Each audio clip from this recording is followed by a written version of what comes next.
Exploiter la puissance nucléaire pour fabriquer le vaisseau spatial à grande vitesse du futur. L'idée est en germe depuis longtemps. Même Hergé y a pensé. Ces nouveaux systèmes de propulsion sont à l'étude dans les laboratoires de la NASA et de l'ESA. Aucun moteur nucléaire n'a encore jamais volé, mais il pourrait, en théorie, réduire les temps de trajet. Un voyage vers Mars pourrait être divisé par 2. Mais avant de remplacer les ergols de nos actuels systèmes de propulsion, les défis d'ingénierie, de physique et de sûreté sont de taille. Propulsion nucléaire, ça va fuser. Éric Proust, bonjour. Bonjour. Vous êtes conseiller scientifique pour les applications spatiales de l'énergie nucléaire à la direction des énergies du CEA. Sébastien Le Martelot, bonjour. Bonjour. Vous êtes chef de service système moteur et ensemble propulsif au CNES et vous dirigez une équipe d'ingénieurs dans la propulsion spatiale. Nous sommes en ligne également avec Amaury Dufay, bonjour. Bonjour aux auditeurs. Vous êtes chercheur doctorant à l'Institut d'études de stratégie et de défense à Lyon et vous êtes l'auteur également de l'ouvrage Espace, le nouveau front, penser les contraintes opérationnelles de la bataille spatiale. C'est paru aux éditions du Rocher en 2024. Merci à vous trois d'avoir accepté notre invitation en direct dans nos studios ici à France Culture. Et merci à vous qui nous écoutez en direct ou à toute heure en podcast sur l'appli Radio France. Merci à ceux qui nous suivent sur YouTube et à celles et ceux qui nous suivent sur Blue Sky, sur notre fil @ScienceCQFD. Alors quelles sont les promesses de la fusée à propulsion nucléaire? Quelles sont les principales technologies à l'étude pour ce nouveau procédé? Et où en sont les études de faisabilité? Nous sommes ensemble jusqu'à 17h pour répondre à ces questions. Mais avant de se projeter dans le temps et dans l'espace, on remonte dans le passé. C'est notre archive du jour. On parle beaucoup de voyage dans la Lune, monsieur Alexandre Ananov. Mais comment se fait-il que le premier voyage interplanétaire n'ait pas encore été réalisé? Quels sont les principaux obstacles qui s'opposent au voyage interplanétaire? L'obstacle principal, en dehors de celui du rapport de masse, est celui de la propulsion même, de l'énergie propulsive. Mais quel sera donc le moteur qui permettra à l'astronef de se diriger dans les espaces interplanétaires? Eh bien, on parle énormément de l'énergie nucléaire. J'en parle également très volontiers, mais toutefois avec certaines réserves. Le moteur atomique. Le moteur atomique, le fameux moteur atomique. Eh bien, les vitesses qu'on nous laisse envisager avec l'utilisation de l'énergie nucléaire, on parle communément de 10, 20, 30 km à la seconde. Mais on oublie trop de dire que cette vitesse très élevée est liée intimement avec un dégagement calorifique important. Et nous n'avons par conséquent aucun moyen d'irriguer ces gaz chauds dans une direction déterminée. Et on pense actuellement d'utiliser l'énergie nucléaire non pas tant pour provoquer l'éjection directement vers l'extérieur, que l'utiliser en tant qu'énergie thermique, c'est-à-dire chauffer un liquide intermédiaire, une substance intermédiaire quelconque. D'après M. Robert Aristopeltri, ça peut être de l'eau, tout simplement, dont on éjecterait la vapeur vers l'extérieur. D'après d'autres, on pense recourir à des substances ayant un faible poids moléculaire, comme l'hydrogène par exemple. C'est donc vers cette orientation que se dirigent actuellement toutes les recherches qui ont lieu en Amérique. Voilà la voix d'Alexandre Ananov, spécialiste de l'exploration de l'espace, diffusée sur la RDF en 1950. Ce n'est qu'après la Seconde Guerre mondiale et l'utilisation opérationnelle de la fission nucléaire que ces projets spatiaux basés sur le nucléaire ont fleuri, Sébastien Le Martelot. Oui, ce qui est intéressant dans cette archive, c'est déjà les premiers mots. C'est-à-dire qu'il parle de voyage interplanétaire, alors qu'aujourd'hui, on essaye de se préparer à de l'exploration. Alors que déjà, à l'époque, ils disaient, mais on va transporter des gens de planète en planète. Donc j'aime bien déjà ce petit décalage intéressant. Et après, par contre, tout ce qu'il a dit au niveau technologie, c'est un peu le statut actuel. C'est une technologie qui a commencé, les RTG, on en parlera tout à l'heure, les piles, les batteries nucléaires, ça a commencé dans les années 50. Et donc, je pense que c'était un peu synchronisé. Et les idées qu'il donne, notamment sur l'hydrogène, sur le fait de réchauffer un fluide plutôt que d'utiliser le réacteur nucléaire tout seul, ce sont toujours nos idées aujourd'hui, en améliorer, mais toujours le cas. Éric Proust, votre réaction, vous aussi, à l'écoute de cette archive sur le moteur atomique? Alors, on voit effectivement que ça date de 1950. En fait, les programmes américains, d'abord, la propulsion nucléaire aujourd'hui, les développements concernent la propulsion nucléaire par réaction de fusion nucléaire, de fission nucléaire. Et en fait, la fission nucléaire, elle est découverte en 1938. La réaction en chaîne auto-entretenue contrôlée, la première réalisation date de 1942. Et en fait, les programmes de développement des moteurs fusées nucléaires ont débuté juste après la Deuxième Guerre mondiale, mais ils ont vraiment battu leur plein dans les années 55 jusqu'aux années 70, avec des réalisations majeures et des programmes extrêmement de grande ampleur, aussi bien aux États-Unis qu'en Union soviétique. Mais d'ailleurs, Éric Proust, l'idée de propulsion nucléaire spatiale, ça vient d'un Français. Exactement. Et ça j'aime bien le rappeler. En fait, elle date de quelques années après la découverte de la radioactivité et du radium. On la doit, c'est évoqué à un Français qui est Robert Esnault-Peltry, c'est évoqué dans le reportage. C'est le pionnier de l'industrie aéronautique française.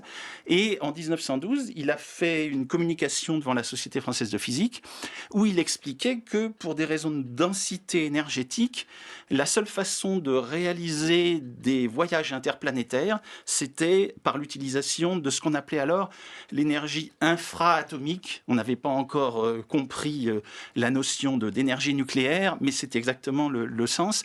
Et en fait, il prenait comme exemple le contenu énergétique d'1 kilo de radium qui, par décroissance radioactive spontanée, durant toute sa vie, dégage 1 million de fois plus d'énergie que la combustion d'un mélange d'hydrogène et d'oxygène. Et il identifiait même dès ce moment-là la difficulté de mise en œuvre de cette technologie nucléaire en expliquant que certes, c'est bien d'avoir un grand contenu énergétique, mais encore faut-il pouvoir que cette énergie soit libérée suffisamment rapidement pour être utilisable dans la propulsion nucléaire. Et c'est ce que permettra la fission qui sera découverte 20 ans plus tard. Voilà, 1912, on peut parler en effet d'un visionnaire. Amaury Dufay, depuis les années 60, ces projets ressortent régulièrement des cartons des ingénieurs. On a quelques exemples historiques. Oui, tout à fait. Et alors d'ailleurs, j'abonde dans le sens de mes deux collègues. C'est très intéressant cette archive parce qu'on voit à quel point la naissance de l'âge spatial est vraiment, comment dire, en quelque sorte, l'enfant de la naissance de l'âge nucléaire. Par exemple, l'une des premières, là, Éric Proust parlait de la problématique de libérer suffisamment d'énergie d'un seul coup. Les premiers projets de propulsion nucléaire, en fait, tels que vraiment théorisés vraiment par des physiciens, etc., c'est Stanisław Ulam, un physicien du projet Manhattan, donc le projet qui a donné naissance à la bombe atomique, et dont l'objectif, eh bien, c'est tout simplement de propulser un vaisseau à l'époque, voilà, avec des armes nucléaires larguées à l'arrière du vaisseau, si vous voulez. Bon. Bien sûr, c'est une forme un petit peu, c'est un projet un petit peu pyrrhique. Hein. Ça fonctionne en théorie. Ça a été quand même, la recherche a été poussée assez loin. Il y a eu un projet qui s'appelait le projet Orion, qui allait dans ce sens et qui s'est terminé en fait en 1963 avec l'interdiction des tests nucléaires atmosphériques. Parce qu'on comprend bien que faire décoller un vaisseau, que ce soit depuis la Terre ou même depuis l'orbite avec des armes nucléaires, on comprend que ça pose quand même un certain nombre de préoccupations. Ceci dit, après, ils ont développé quand même avec l'idée d'un réacteur nucléaire. Il faut savoir qu'à l'époque, on est dans le contexte de la Première Guerre froide, donc ce fameux conflit idéologique entre l'URSS et les États-Unis après la Seconde Guerre mondiale. Et à l'époque, l'une des problématiques qui se posent, c'est comment expédier, si vous voulez, l'arme nucléaire depuis le territoire américain vers l'Union soviétique. Et en Union soviétique, il se pose la même question. À l'époque, le seul moyen qui existe et qui est mature, c'est les avions. Le problème, c'est que les avions, c'est vulnérable, on peut les abattre, surtout avec les jets. Donc la réflexion idéale, c'était de se dire, bon, il faut qu'on ait des fusées à portée intercontinentale pour pouvoir envoyer ces bombes. Le problème, c'est que là, au début des années 50, les fusées étagées, c'est-à-dire les fusées qu'on connaît aujourd'hui, avec différents étages qui permettent d'être plus efficaces, d'accélérer plus vite, eh ben, à l'époque, on n'est pas sûr que ce soit faisable de faire des fusées avec des éléments détachables. Et donc l'idée, c'était le tout premier projet piloté par North American Aviation, il me semble. C'était en fait une sorte de missile V2, une des toutes premières fusées, avec un réacteur nucléaire à la base, et qui donc en fait ça aurait été un missile, si vous voulez, qui d'un seul tenant va dans l'espace pour expédier l'arme nucléaire. Alors, bien sûr, finalement, on a pu faire les fusées étagées, donc le projet a été enterré, mais par contre, l'idée du réacteur nucléaire pour la propulsion spatiale ne l'a pas été. Et donc, en gros, de 1955 à peu près jusqu'à 1972, vous avez un certain nombre de projets, comme disait Éric Proust, qui ont atteint un stade très avancé aux États-Unis, les projets Rover et Nerva. Ça consiste en fait à utiliser des réacteurs nucléaires pour faire passer un fluide dedans, comme on l'a entendu dans l'archive, souvent de l'hydrogène. Ça peut être d'autres éléments, on parlait de l'eau, mais il peut y avoir d'autres carburants. Et à l'époque, les applications envisagées sont essentiellement pour l'exploration lointaine. On est alors en pleine période Apollo, vous voyez, dans les années 60. On estime que Apollo n'est que le début de l'aventure, qu'il faudra aller envoyer des hommes vers Mars, qu'il faudra construire des bases lunaires. Pour ça, on a besoin de meilleurs moteurs. Et donc, Nerva devait être ce fameux moteur capable de faire la navette entre la Terre et la Lune pour pouvoir construire des bases lunaires et pour pouvoir envoyer l'homme sur Mars. Bien sûr, finalement, en 1972, le programme Apollo est arrêté. Il a rempli sa mission idéologique de battre les soviétiques dans la course à l'espace. Et donc, c'est à ce moment-là que les projets s'éteignent. Il va y avoir d'autres résurgences, notamment dans les années 80. À l'ère Reagan, par exemple, il était question d'utiliser des fusées à propulsion nucléaire pour intercepter les missiles balistiques. Donc là, on a encore ce lien avec la défense. Plus tard, dans les années 90, il y a une petite résurgence avec déjà les premières idées de retour sur la Lune de la NASA. Là, on reprend également les projets. Mais globalement, maintenant, c'est aujourd'hui qu'on voit la faveur d'un contexte international un peu bouleversé. On voit revenir les projets, que ce soit aux États-Unis, en Russie ou même un petit peu en Europe, mais je pense qu'on aura l'occasion On aura l'occasion en effet de revenir sur toute l'actualité autour de ces projets, de cette recherche, comme vous venez de nous le dire. Parce que, comme souvent dans le spatial, ce sont des applications militaires qui ont été le déclencheur. Sébastien Le Martelot, l'utilisation du nucléaire dans le domaine spatial, c'est quelque chose qu'on fait déjà. On a évoqué très rapidement les dispositifs RTG. Ils utilisent des matériaux radioactifs, mais ce ne sont pas du tout des réacteurs nucléaires. C'est ce qu'on voit par exemple, c'est ce qui fournit de l'énergie au rover Curiosity ou Perseverance sur Mars. Oui, c'est ça. Il faut vous imaginer, c'est un peu comme les piles qu'on peut mettre dans nos divers appareils chez nous, sauf qu'au lieu d'avoir différents métaux pour faire l'électricité, on va avoir un matériau radioactif qui va se décomposer au cours du temps. Et en fait, ce qu'il faut retenir, c'est que la décomposition génère de la chaleur. Et avec ça, on peut soit empêcher d'autres éléments de notre rover, par exemple de geler, parce que sur Mars, certains éléments vont pas du tout aimer l'atmosphère très froide, ou alors combiner ça avec un autre dispositif pour faire l'électricité à partir de la chaleur.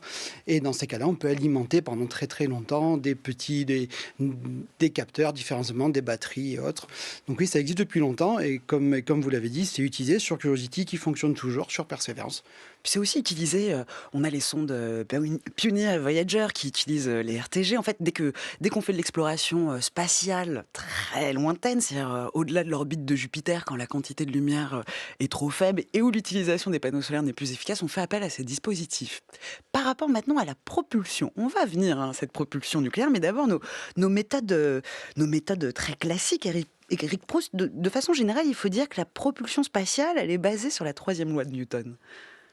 Alors, effectivement, il faut revenir un petit peu au basique. Dans l'espace, on est dans le vide. Et donc, en fait, ce qui s'applique, c'est la conservation de la quantité de mouvement. Alors, si vous vous souvenez, la quantité de mouvement, c'est le produit de la masse par la vitesse de votre système. Et donc, en fait, la propulsion, la force propulsive, c'est le débit de quantité de mouvement qui va être expulsé par votre fusée. Donc, c'est le produit du débit de fluide propulsif par la vitesse d'expulsion de ce fluide propulsif. Et donc, ça, c'est un paramètre fondamental puisque, si vous vous souvenez, c'est ça qui va déterminer l'accélération que vous allez donner à votre fusée, puisque vous vous souvenez, F égale m gamma. Donc, plus la force sera élevée, plus l'accélération sera élevée. Mais bien sûr, l'accélération, elle dépend aussi de la masse du système à accélérer. Et plus la masse est importante, plus l'accélération est faible, la poussée donnée. Ça, c'est un point. Et puis, un autre paramètre important de performance de votre moteur fusée, il y a donc la poussée, et puis il y a aussi l'efficacité propulsive.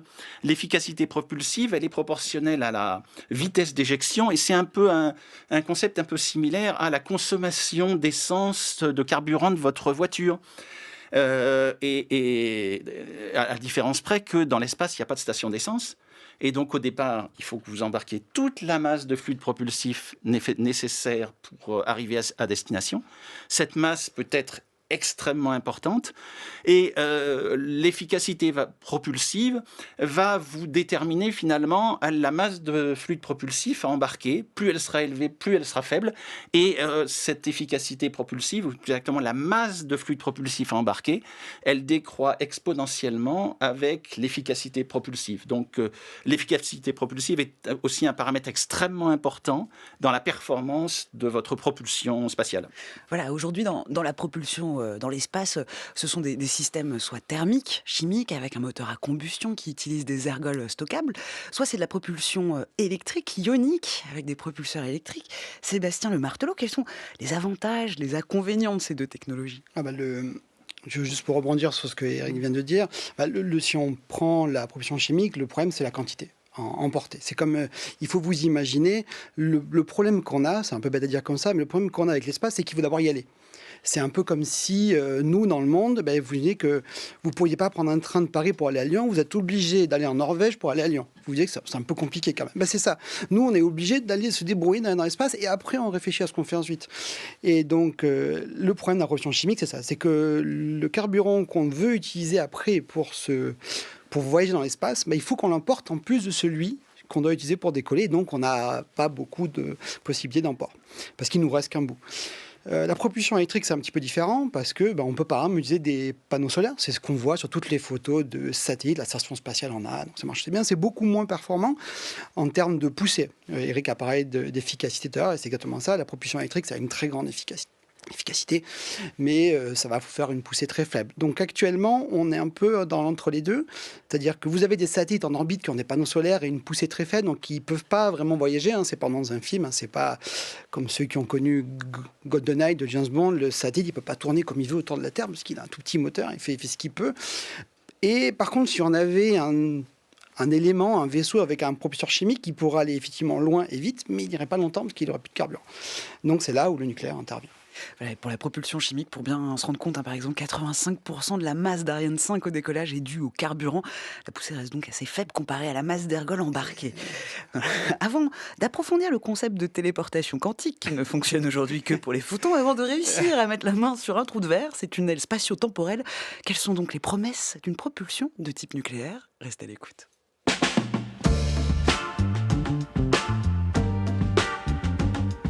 France Culture. La science CQFD, Natacha Triou.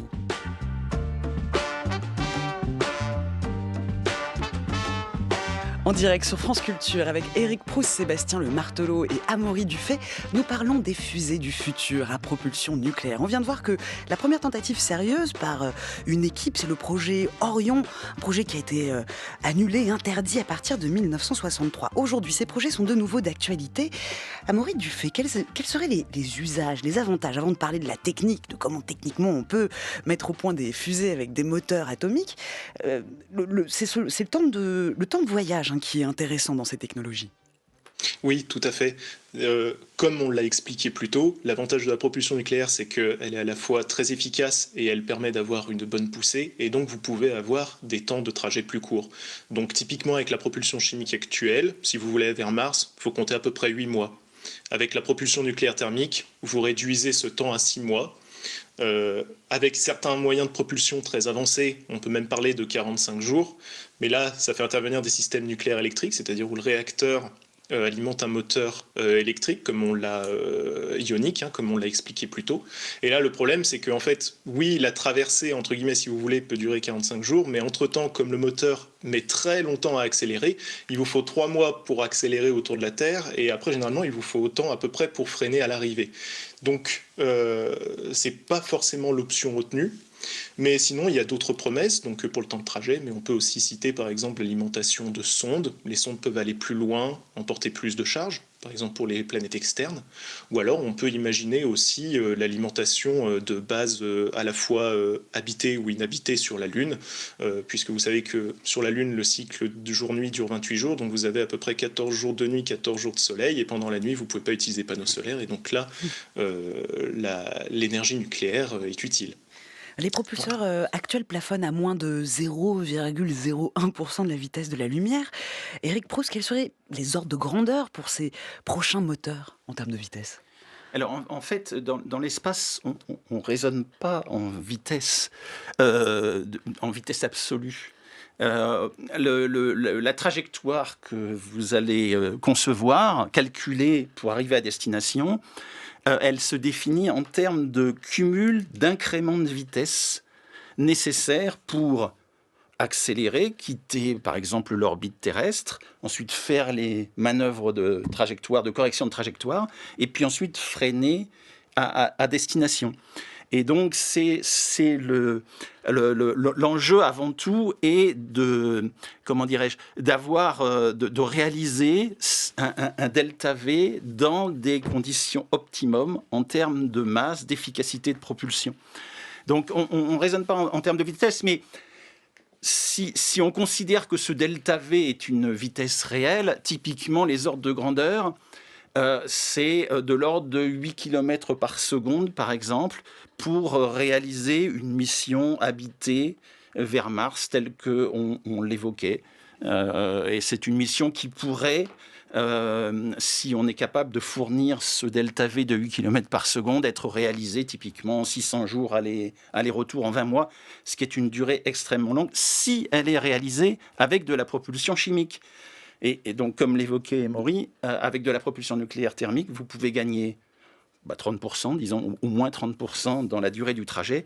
Et ça, c'est un facteur extrêmement important et déterminant parce qu'il en va de la santé des astronautes. Pour les spationautes et les rayonnements cosmiques. Exactement.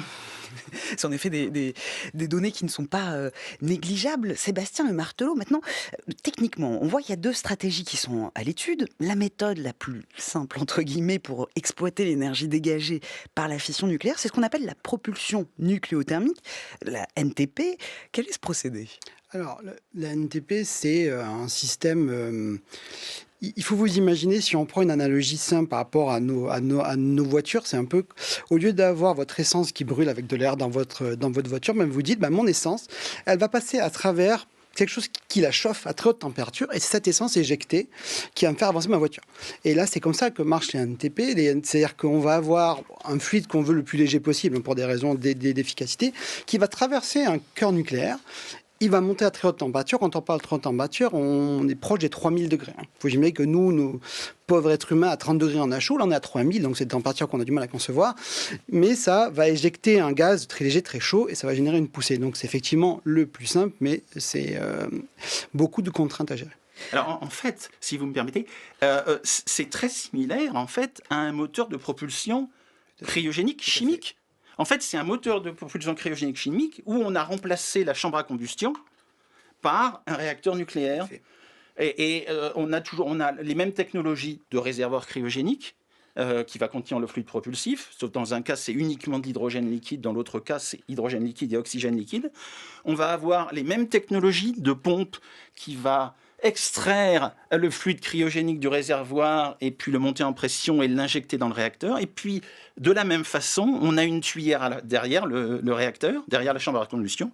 On a une tuyère dont la fonction, c'est de convertir en énergie cinétique l'énergie thermique du fluide propulsif et donc créer ainsi la poussée. Voilà, on a quelques prototypes qui ont été testés sur le sol américain et soviétique, mais aucune fusée NTP n'a jamais volé. Amaury Dufay, on a donc cette autre stratégie qui est la propulsion nucléaire électrique, la NEP. Là aussi, quelle est cette approche ? Alors, pour reprendre l'analogie de mon collègue avec donc le moteur, dans le moteur nucléaire thermique, vous avez votre carburant donc, qui passe effectivement directement dans le réacteur.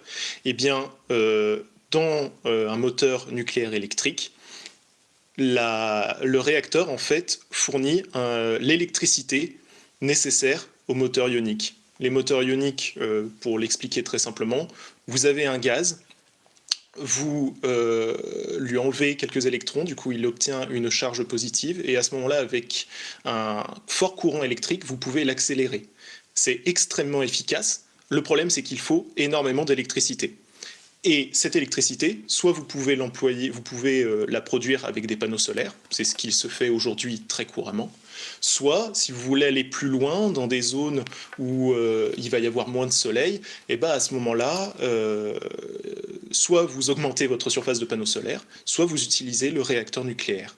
Et donc le réacteur nucléaire à ce moment-là produit l'électricité Bien sûr, l'inconvénient, c'est que, comme disait Eric Proust, dans un moteur nucléaire thermique, en fait, comme le réacteur chauffe le carburant, en fait, les chaleurs est évacuée directement. C'est la chaleur qui chauffe le carburant, voilà, et la chaleur est évacuée avec le fluide propulsif. Le problème, c'est que dans un moteur nucléaire électrique, eh ben, cette chaleur résiduelle, il faut l'évacuer. Et donc, c'est pour ça qu'en plus des panneaux solaires, au lieu de panneaux solaires, pardon, vous allez avoir un certain nombre de radiateurs. Il faut imaginer des panneaux qui sont faits de petits tubes dans lesquels vous faites circuler un fluide, comme par exemple du sodium, et qui va évacuer la chaleur résiduelle. La NTP est d'une difficulté technologique plus élevée que la NEP, mais à ce sujet, Sébastien Le Martelot, par rapport aux difficultés techniques, on a plus le cœur d'un réacteur est chaud, plus il peut en théorie apporter des performances élevées, mais comment confiner le système? Parce que là, on a un problème de taille et de masse. Oui, c'est ça. Alors effectivement, je pense que je laisserai Eric répondre sur tout ce qui va être cœur du réacteur, parce que nous, de toute façon, on va travailler chaud avec le CA pour ce genre de questions. Mais par contre, effectivement, la sûreté du véhicule, c'est toute une problématique à prendre en compte. C'est-à-dire qu'il faut vous imaginer que vous avez un élément nucléaire quelque part sur votre vaisseau. Et donc, pour simplifier, il y a plusieurs types de radiations, et certaines, vous pouvez faire tout ce que vous voulez, de toute façon, vous ne pourrez pas les arrêter. Sauf une notion de distance. C'est pour ça que si certains auditeurs cherchent sur Internet des vues d'artistes ou des rendus 3D de vaisseaux NEP ou NTP, ou de propulsion nucléaire en général, ils verront que souvent, il y a une espèce de structure métallique très très longue avec le réacteur tout au bout tout seul. Et c'est pour des raisons de protection. C'est-à-dire qu'on peut mettre des boucliers, etc. Mais il faut protéger nos éléments. Et ça, quand je parle d'éléments, c'est les composants. On a parlé de tout ce qui est propulseur. Il faut quand même les protéger. Il faut protéger nos réservoirs. Et si un jour, on imagine emporter des êtres humains, là, ça sera encore un dispositif totalement différent. Parce que autant on peut probablement s'autoriser à avoir des équipements irradiés pendant plusieurs mois et qui fonctionnent au bout, autant des êtres humains irradiés pendant plusieurs mois fonctionnent assez mal. Alors ce besoin de réacteurs de petite taille, ça pose ce problème qui touche à un des principes de la physique nucléaire, celui de la criticité, Eric Proust. Alors moi je voudrais compléter et revenir un petit peu sur ce qui vient d'être dit. En fait, il est toujours possible d'atténuer les rayonnements émis par le réacteur autant qu'on veut. Simplement, ça coûte de la masse. Et donc, on est contraint sur un système spatial à optimiser l'atténuation des rayonnements. Donc, une partie de l'atténuation, on va utiliser des boucliers, de la matière. Puis une autre partie de l'atténuation, elle peut être réalisée par l'éloignement de ce qu'il faut protéger par rapport au réacteur. Et puis, deuxième commentaire là-dessus, en fait, en général, en tout cas la propulsion nucléothermique, elle permet de réduire la dose d'irradiation que vont subir les astronautes. Et donc, en fait, la dose d'irradiation qui est due au réacteur, elle va être toute petite, mais surtout elle beaucoup plus faible que la dose d'irradiation du rayonnement spatial, cosmique et solaire. Et le fait qu'on peut réduire la durée du trajet permet in fine à ce que les astronautes soient beaucoup moins irradiés pendant le trajet que s'ils voyageaient avec un système de propulsion chimique. C'est un parallèle un peu similaire, même si les raisons ne sont pas les mêmes. Pour les sous-marins nucléaires, les marins qui opèrent dans un sous-marin nucléaire, ils sont soumis, ils reçoivent une dose d'irradiation beaucoup plus faible, même s'ils sont à côté du réacteur nucléaire, ils reçoivent une dose d'irradiation beaucoup plus faible que sur Terre, parce qu'en fait, ils opèrent dans l'eau, et donc ils sont largement protégés du rayonnement qui les environne. Alors, pardon, mais alors du coup, j'ai pas répondu à votre question. Moi, je pensais justement à la taille, l'importance d'avoir un réacteur de petite taille. On parlait de ce souci de masse, mais ce problème lié à la physique nucléaire, celui de la criticité, le fait de ne pas pouvoir, si on a un réacteur dimensionné, qui n'est pas assez dimensionné, justement, on n'a pas de réaction en chaîne qui peut démarrer. Alors, c'est exact. Hein. Il faut concevoir de façon optimum le cœur du réacteur pour qu'effectivement on ait suffisamment de quantité de matière, une densité suffisante de matière combustible nucléaire pour que la réaction puisse être déclenchée et se propager en chaîne et être auto-entretenue. Mais ça, c'est faisable compte tenu en fait du niveau de puissance requis et typiquement la taille de ces réacteurs, elle est extrêmement petite. Puisqu'on peut le faire, par exemple, on parlait de réacteurs de propulsion nucléothermique. Là, il faut voir que ce sont des réacteurs qui, par exemple, pour avoir une poussée de l'ordre de 100 kN, il faut 500 MW thermiques. Mais ces 500 MW thermiques, on va pouvoir les produire, parce que c'est une conception extrêmement avancée, dans un réacteur qui va faire 1 mètre de diamètre par 1 mètre de hauteur. Et quand il s'agit de produire de l'électricité, donc des puissances beaucoup plus faibles, on va avoir des cœurs. Les 30 réacteurs qui ont volé dans l'espace, leur cœur faisait une quinzaine de centimètres de diamètre. C'est tout petit. Alors quels sont les enjeux en termes de sûreté? L'énergie nucléaire finira-t-elle par s'imposer dans la conquête de l'espace? Restez avec nous, on continue de se projeter.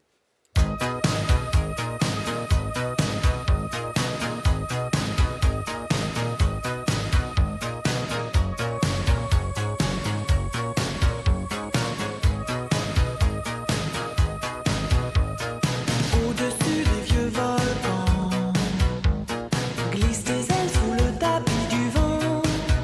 Voyage, voyage, éternellement. De nuages en marécage, de vent d'Espagne en pluie d'Équateur. Voyage, voyage, vole dans les hauteurs. Au-dessus des capitales, des idées fatales.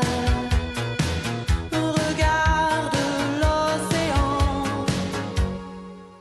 Voyage, voyage, plus loin que la nuit et le jour. Voyage dans l'espace inouï de l'amour. Voyage, voyage sur l'eau sacrée d'un fleuve indien. Voyage, voyage de Désirless en direct sur France Culture, car nous montons à bord des fusées à propulsion nucléaire. On en parle avec nos 3 invités du jour. Éric Proust, conseiller scientifique pour les applications spatiales de l'énergie nucléaire à la direction des énergies du CEA. Sébastien Le Martelot, chef de service système moteur et ensemble propulsif au CNES à Paris.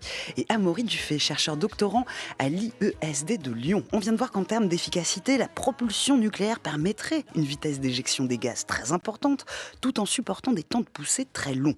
Afin de répondre aux besoins croissants en termes de mise en orbite d'engins spatiaux, la piste de la propulsion, non pas nucléaire, mais ionique, apporte déjà des preuves d'efficacité. On continue d'en parler avec vous, Céline Lausanne, bonjour. Bonjour Natacha. Pour le reportage du jour, vous êtes allée au cœur des salles blanches du Centre de nanosciences et de nanotechnologie de l'Université Paris-Saclay pour découvrir ce concept. Et oui, avec l'ingénieur Jacques Girac, expert mondial de la technique des faisceaux d'ions focalisés et qui a fondé la société IONIX avec l'ingénieur Thomas Iriart. À partir de ce concept, ils ont mis au point une technologie brevetée, un moteur ionique à la fois puissant et économe, avec une stratégie de propulsion qui fait jaillir des ions à plusieurs centaines de kilomètres secondes. Une prouesse qui va bientôt sortir du laboratoire pour un essai sur petits satellites avant fin 2025.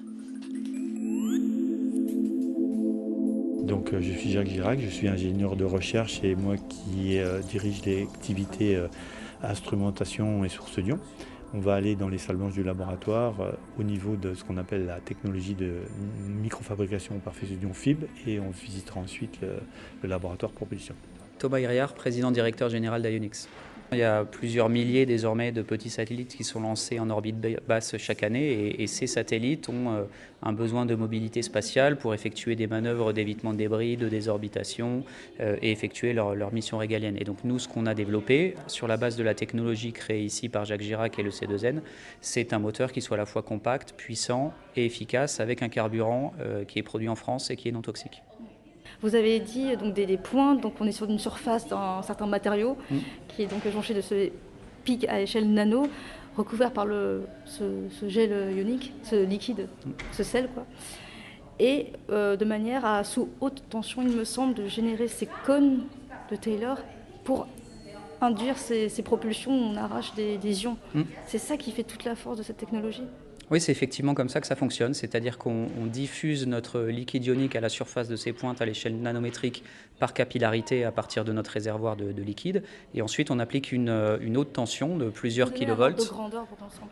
Oui, il s'agit de plusieurs kilovolts de différence de potentiel entre une grille extractrice et nos pointes à l'échelle nanométrique. Et donc cette différence de potentiel électrique va créer une force électrostatique. La force électrostatique tire sur le liquide et au-delà d'un certain effet de seuil, la force électrostatique va devenir prépondérante par rapport à la tension de surface qui aura tendance à garder le liquide sur nos pointes. La force électrostatique du coup devenant prépondérante, on vient arracher des particules de ce liquide et ce sont des ions, donc soit des cations, soit des anions qui sont extraits à plusieurs centaines de kilomètres secondes des pointes et c'est comme ça qu'on fait de la propulsion. Et aujourd'hui, vous êtes quasiment en phase industrielle avec des... Est-ce que les premières démonstrations ont pu être réalisées? Est-ce que d'ici fin 2025, il y aura des premiers... Là, aujourd'hui, on est en phase pré-industrielle, c'est-à-dire que ce que vous voyez derrière moi dans cette salle blanche, ce sont des chambres à vide dans lesquelles on est en capacité de tester les prototypes de nos moteurs. On a également envoyé notre premier moteur en vol qui est parti à bord d'un satellite danois pour le compte de l'Agence spatiale européenne, ça c'était en janvier de cette année. Et on est présentement, en ce moment, en train de tester notre premier moteur en orbite. Elles sont impressionnantes ces salles blanches en enfilade. C'est gigantesque. Alors, Jacques a ses salles de manip pour faire de la R&D et nous on a aussi notre petite salle pour tester nos moteurs développés à partir de la techno Jack, quoi. Alors maintenant on va rentrer dans la salle blanche, donc on va s'habiller, il y a une blouse à mettre, une combinaison enveloppante, donc on va mettre ça et on se retrouve à l'intérieur dans la salle blanche auprès de la machine film. Focus Time.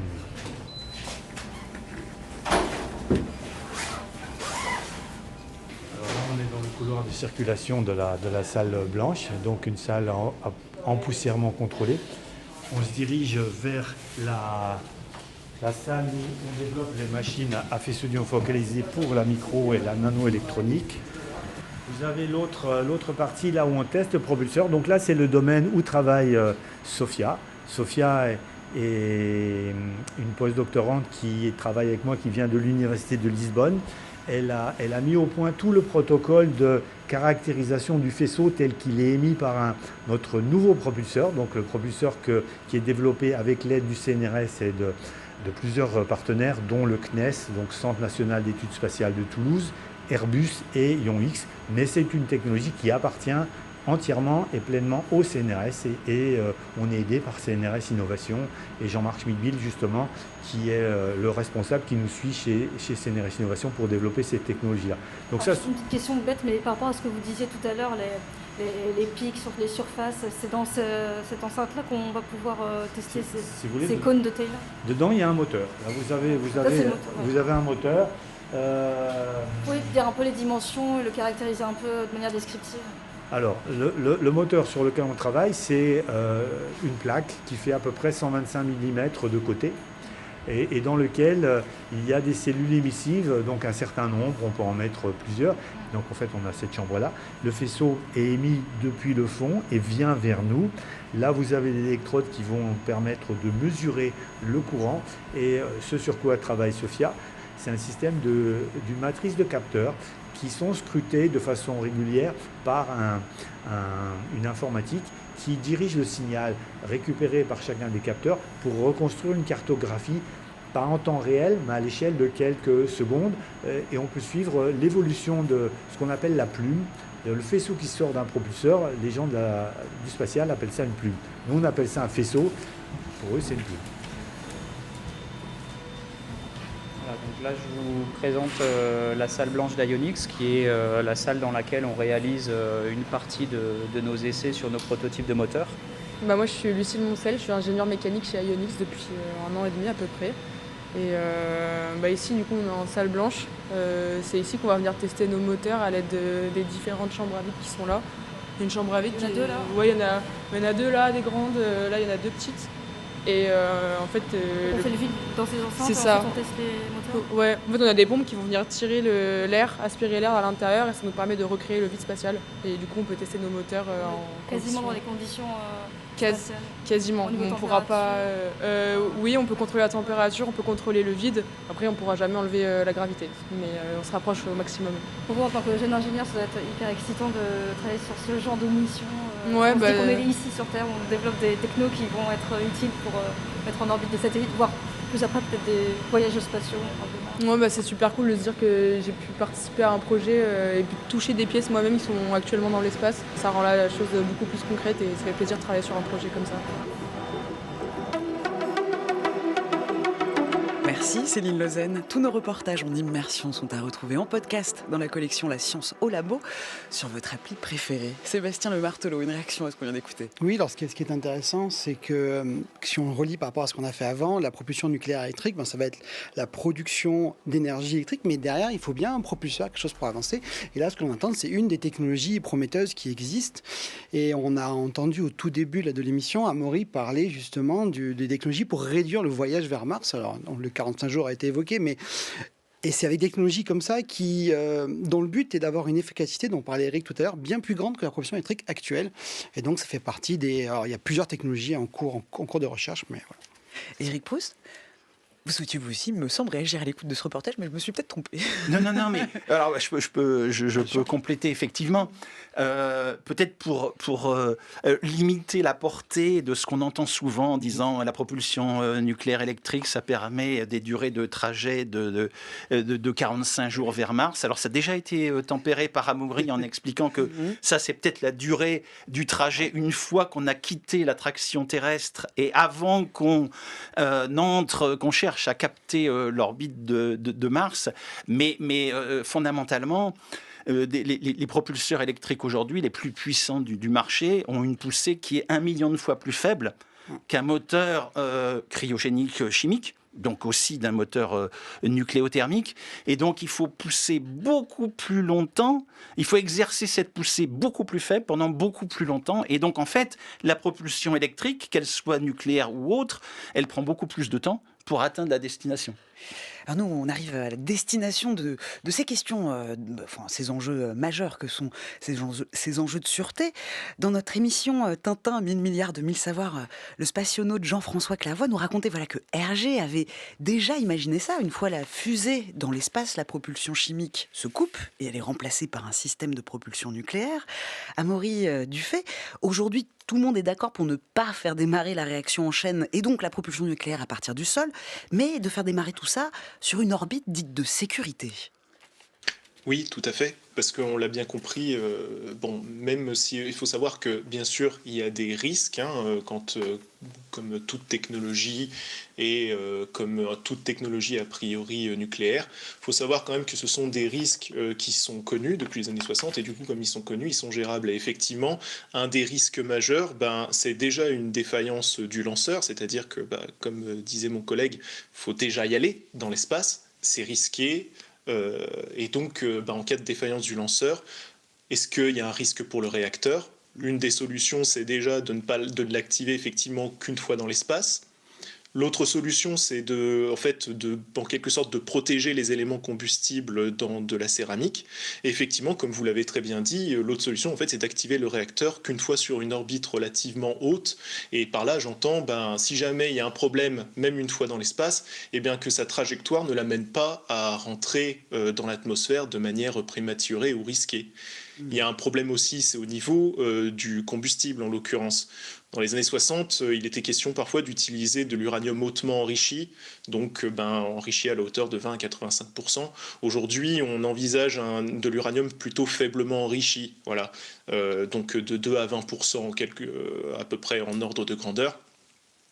Et puis enfin, il y a la question aussi de la fin de vie du réacteur, qui là est aussi délicate. C'est-à-dire qu'une fois en orbite, on ne l'active que quand on est sûr qu'il ne va pas retomber, c'est très bien. Mais après, une fois qu'on l'a utilisé, qu'est-ce qu'on en fait?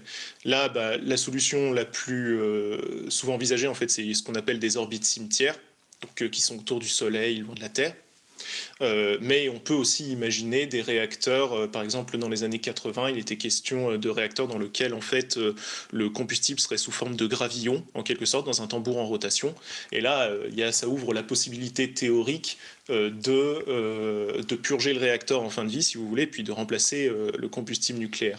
Tout ça, là on reste sur un type de réacteur plus avancé quand même, mais néanmoins, il y a quand même des solutions qui sont pensées depuis maintenant 50 ou 60 ans par les ingénieurs. On a aussi cette nouvelle méthode d'assemblage en orbite, Sébastien Le Martelot. On a la NASA qui veut assembler un moteur nucléaire dans l'espace. L'idée, c'est de faire de construire une fusée directement sous orbite. En tout cas, c'est l'objectif proposé par la NASA avec son projet Marvel. Oui, tout Tout à fait, on l'a évoqué déjà plusieurs fois. On consomme beaucoup d'énergie pour partir de la Terre vers l'espace. Donc si déjà on peut emmener nos différents éléments et assembler notre vaisseau depuis l'espace, on gagne tout ça. Donc c'est depuis très longtemps, si on y pense, c'est quand même une grande complexité. Parce que pour illustrer, pour nos auditeurs, il faut savoir que dans l'espace, on n'est pas stationnaire. Surtout en orbite terrestre, on est en orbite, c'est-à-dire qu'on tourne en permanence. Et donc c'est comme si si vous construisez quelque chose chez vous, l'endroit où vous devez mettre vos sacs de ciment, il est toujours en train de tourner à 7 km par seconde votre sol, donc il ne faut pas se louper. Donc c'est pareil, il y a tout un principe de rang, ce qu'on appelle des rendez-vous orbitaux, donc tout un travail. Donc c'est pour ça que oui, clairement, moi à titre personnel, je pense que c'est à un moment donné, il faudra passer par là. Certaines personnes pensent même que c'est intéressant de construire sur la Lune, parce qu'au moins l'avantage, d'accord c'est compliqué sur la Lune, mais au moins ça ne tourne pas. On peut rester tous ensemble et construire un chantier comme sur Terre, avec d'autres problématiques évidemment. Mais voilà, c'est effectivement une piste intéressante à creuser qu'il faudra faire, surtout si on veut, tel qu'on l'a actuellement dans des concepts de la NASA, justement, créer des vaisseaux qui font plus de 50 mètres de long. La NASA... En fait, il ne s'agit pas de construire le réacteur nucléaire en orbite. Non, bien sûr. Il s'agit d'assembler le véhicule de transport. Oui, bien sûr. Et qui, effectivement, quand on parle de mission vers Mars, c'est des véhicules en propulsion chimique, par exemple, dont la masse fait 600, 700 tonnes. Et donc, bien sûr, s'il faut l'assembler en orbite, il n'y a pas le choix.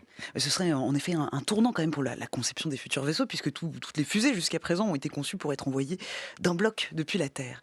Alors, la NASA, l'ESA, étudie la faisabilité de projets de propulsion nucléaire. Ces projets ont-ils la chance d'aboutir ? Restez à l'écoute.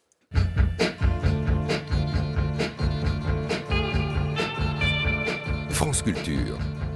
La science CQFD. Natacha Triou. En direct sur France Culture avec Éric Proust, Sébastien Le Martelot et Amaury Dufay, nous parlons de propulsion nucléaire.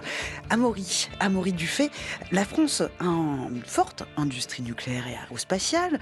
Est-ce que, a priori, elle a des cartes en main, est-ce qu'elle pourrait jouer un rôle en termes industriels sur ces technologies à venir ? Alors déjà, la France a une longue histoire de l'industrie aérospatiale. On parlait de Robert Snow-Peltry au début de cette émission. Et il se trouve que la France a également une grande histoire nucléaire. Et donc, effectivement, en termes industriels, on a toutes les cartes en main. Alors, est-ce qu'on a les cartes en main pour construire, concevoir, lancer avec nos propres moyens seuls un réacteur nucléaire, là c'est une autre question, mais en tout cas pour moi il me semble certain, et je pense que mes deux co-intervenants iront dans mon sens, on a au moins en France les capacités pour fournir des éléments cruciaux, comme par exemple les éléments combustibles. Et on a aussi des lanceurs extrêmement fiables, comme par exemple Ariane 6, qui ont le potentiel de fiabilité justement pour pouvoir placer ces réacteurs de manière sécurisée, oui. Amaury Dufay, mais est-ce que ces projets ont-ils plus de chances d'aboutir aujourd'hui, plus que pendant la guerre froide ? Alors là, après, ça peut être sujet à débat. Moi, je pense que oui, pour la simple et bonne raison que pendant la guerre froide, vous aviez effectivement un certain nombre de dynamiques, d'innovations qui étaient dues au contexte de compétition avec l'Union soviétique. C'était une compétition qui était quand même assez inégale en termes de système économique. Le système soviétique ne pouvait pas suivre. Aujourd'hui, on retrouve les mêmes dynamiques de compétition idéologique ou à minima géopolitique. La différence, c'est que non seulement il n'y a plus qu'un seul compétiteur, même si la Chine occupe la place majeure de compétiteurs des États-Unis, mais en plus, ce sont des compétiteurs qui ont une économie qui a très peu en commun avec l'économie de l'Union soviétique, si on prend le cas chinois. Et donc, si vous combinez un contexte de compétition géopolitique accrue avec le retour d'une recherche de la performance technologique, à la fois pour des buts politiques, mais aussi tout simplement pour des buts industriels et commerciaux, et que vous combinez toutes ces dynamiques-là, moi je pense qu'on est en plus dans une ère où les tabous ont tendance un petit peu à sauter ces derniers temps. Donc pour moi, il me semble effectivement que les projets ont plus de chances d'aboutir. Et pour moi, il y a une raison finale là-dessus, c'est que dans les années 60, si vous vouliez tester un moteur nucléaire, vous le mettiez sur un wagon dans le désert du Nevada, vous l'allumiez, puis vous regardiez ce qui se passait, pour grossir le trait. Aujourd'hui, des tests atmosphériques de réacteurs nucléaires me semblent, pour des raisons environnementales et politiques, un peu plus difficiles à gérer. Or, l'espace est quand même, dans ce domaine-là, un peu plus, on va dire, un milieu un peu plus pratique pour ça. Sébastien Le Martelot, on a un certain nombre d'études de faisabilité qui sont en cours pour la propulsion nucléaire, que ce soit tant du côté des États-Unis qu'en Europe. Oui, tout à fait. En Europe, on a des initiatives au niveau européen, mais nous aussi beaucoup en France. Il faut savoir que nous, on collabore depuis plusieurs décennies entre le CNES et le CEA sur beaucoup de sujets. Et aujourd'hui, on continue à faire ça. Et par contre, ce qui est nouveau, et on en a un peu parlé au début de l'émission, c'est en fait d'où va venir la volonté d'eux. Effectivement, je suis tout à fait d'accord avec Amaury. Si c'est la volonté d'explorer, de créer un vaisseau, etc., ça pourra se faire qu'au niveau international, dû aux moyens qu'il faut. Par contre, et il ne faut pas le négliger aujourd'hui, on en a parlé aussi un peu au début, il y a tous les aspects défense. C'est-à-dire que si un pays décide d'utiliser soit l'énergie nucléaire, soit la propulsion nucléaire, suivant ce qu'on veut faire. Mais pour faire un gros satellite ou un petit vaisseau à but défense, et bien dans ces cas-là, il sera forcément fait par ce pays uniquement. Et donc, on commence à avoir, nous, en tout cas, des sollicitations qui nous viennent de ce point de vue-là. Et donc, il y a effectivement différents projets, mais ça ne nous empêche pas de continuer à coopérer avec la NASA et la JAXA japonaise, par exemple. Éric Proust, en effet, on a en Europe, depuis 2023, le CEA étudie, pour le compte de l'ESA, la faisabilité de 2 projets de propulsion nucléaire. Alors effectivement, en fait, l'ESA souhaitait faire un petit peu une évaluation des potentialités, d'une part de la propulsion nucléaire électrique, d'autre part de la propulsion nucléaire thermique, et à solliciter, alors pour le CEA et un certain nombre d'acteurs en fait de l'industrie spatiale française et européenne, notamment Ariane Group et Airbus, de façon à évaluer l'intérêt de cette propulsion pour différents types de missions. Aussi bien des missions d'exploration que des missions de transport cargo. Et puis de développer une feuille de route. De quelle façon développer ces technologies de façon à être au rendez-vous du moment où elles seront vraiment nécessaires. En tout cas, le développement d'un réacteur nucléaire NEP volant est estimé à 1 milliard d'euros. C'est le double de celui d'un moteur chimique, c'est ça? Enfin, en tout cas, ce ne sera pas, pour le moment, ce n'est pas une option, une stratégie bon marché. Voilà, absolument, ça c'est clair. Voilà, et donc a priori, le premier humain qui sera envoyé sur Mars, ce sera pas via un moteur chimique. On est arrivé à la fin de cette discussion. Comme tous les jours, on retrouve la chronique d'Alexandra Delbotte, mais pour prolonger l'écoute, rendez-vous en librairie ou en médiathèque pour votre ouvrage, Amaury Dufay, Espace, le nouveau front, penser les contraintes opérationnelles de la bataille spatiale. C'est paru aux éditions du Rocher 2024. Merci à vous 3 de nous avoir accompagnés tout au long de cette heure. Tout de suite, de l'innovation technologique toujours, mais dans le domaine médical, avec l'invention d'un nouveau pacemaker. C'est la chronique Avec Science.